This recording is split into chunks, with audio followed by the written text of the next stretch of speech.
For our Watson Capstone project, we were tasked by Lockheed Martin to create an electronic harness assembly system. An electronic harness assembly is a bundle of wires that can be used to provide interconnections between different electronics in an aircraft.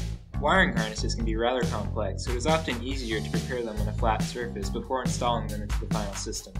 However, this is a fairly time-consuming process that requires a good amount of space for storing the old harness assembly setups. So we designed our SmartPeg system to address some of the problems with current wiring harness manufacturing, and the motivation behind our solution was really driven by the requirements that Lockheed Martin had placed on us for the whole system. The main requirement that was placed on us were that the pegs needed to be modular and reusable. We developed a peg that could attach to any pegboard that has around 1/10 of an inch hole size. The second most important requirement was probably that it needed to incorporate modern electronics. This was done by using an LED, microprocessor, and wireless module. The combination of these two technologies creates a nice, robust, and versatile system. Our system alters the process for creating wiring harnesses. Let's walk through the system usage right now.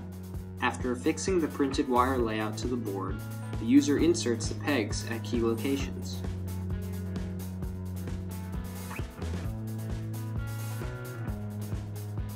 The user then launches the Graphical User Interface, or GUI.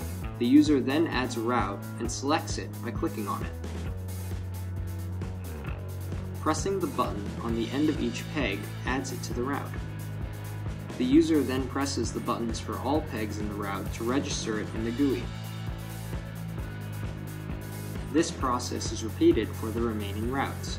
We accelerate this section for brevity. The user switches the system into routing mode and turns on the display functionality. Selecting the first route illuminates the associated pegs on the board, identifying the wire path. This is repeated for the remaining routes to build a complete wiring harness. After completing the wiring harness, the user turns off the display functionality to conserve power. Our work as an engineering team didn't end with system design. Iterative processes on the hardware, software, and mechanical prototypes were used. These processes include PCB revisions, recoding, 3D printing, machining, physical testing, and finite element analysis. In the end, an optimal product was created. You simply have to keep pushing the boundaries until you end up with something extraordinary.